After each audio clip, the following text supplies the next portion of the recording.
As a kid, I would go to school. It sucked. You have schoolwork. You couldn't watch TV late at night. You couldn't play video games because you had schoolwork to do. It was all bullshit. No one likes school. Worst thing to happen.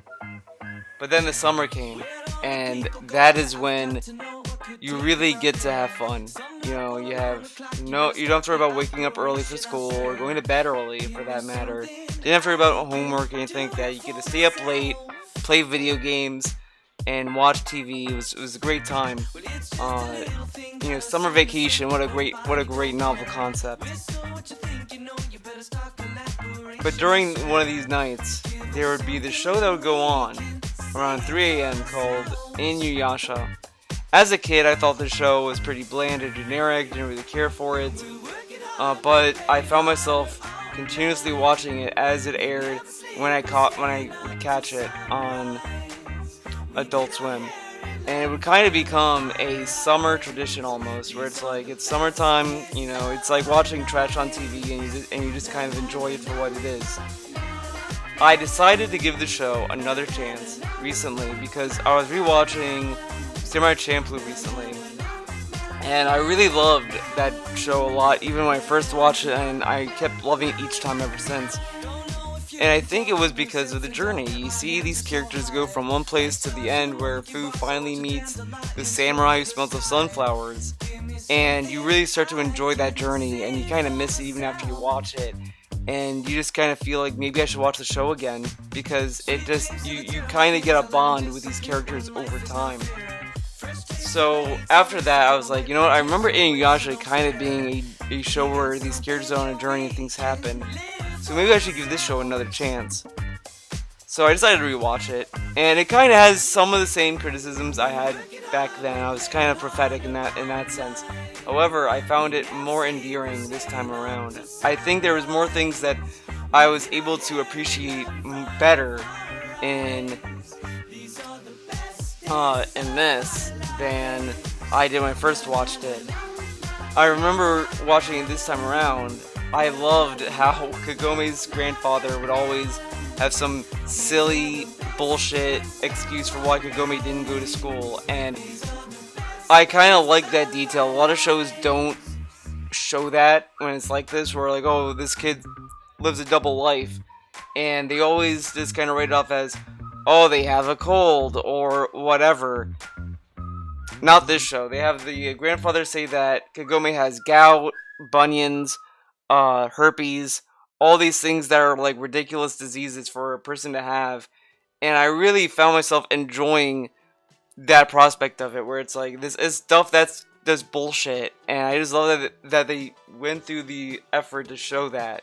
So, as much as I can criticize Inuyasha for a lot of other things, I liked it for that, and I also kind of found it endearing in terms of characters. Of course, I'm not in love with all of the character designs of Inuyasha, but some of them do stand out. Kagome's design is sure generic now because it's just a schoolgirl, but it's endearing in the sense of the style of the show.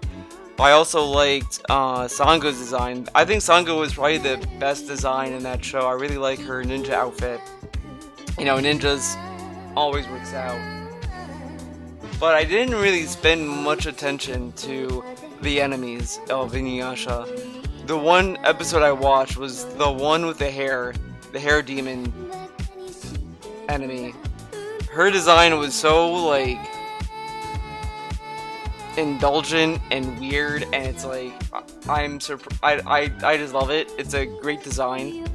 And then after that, all these designs kind of just tapered off.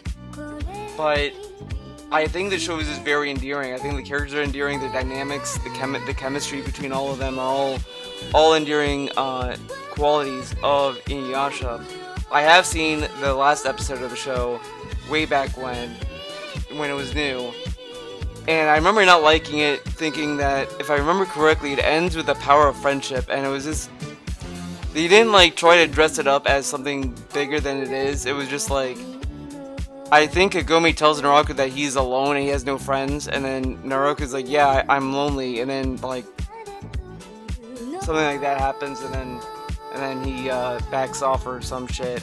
But again, this was like a long time ago. I have to rewatch that stuff too. But I remember thinking that was kind of lame.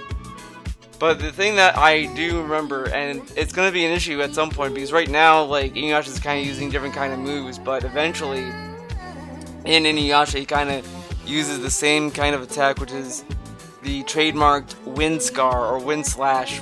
I can't remember, I think it's Wind Scar. And it kind of became a formula for the show to run into, and that's what I didn't like about it a lot. There'd be a bad guy, he'd come in, Inuyasha just Wind Scar, oh, that's it, that's the end, and then Naruto gets away. And it's like, it kind of reminded me of Pokemon in a lot of ways, where all they have to do is just have Pikachu just Thunder Shock, Team Rocket, and they'll blast off again. It was kind of that same kind of routine. However, I think there's stuff in Inuyasha that is endearing just to sit through, and you can just, deal with the bullshit almost. But the thing that is a bigger issue is that Inuyasha learns a second move. I think it's like sound something. I can't remember. But that also becomes the Wind Scar later on, which is kind of depressing. That Inuyasha learned a new move to then have that move become the previous move. So what was the point? Who knows what the point was? I guess it was just to have a conflict.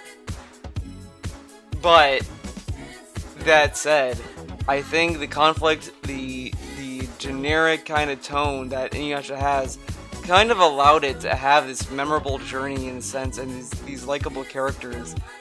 So maybe that was the point of the show, is that it's not about the details, but just about the general picture. I think I've read somewhere a long time ago that a lot of people would give props to Inuyasha for the characters and all this stuff, and they kind of like the author of the manga for those reasons.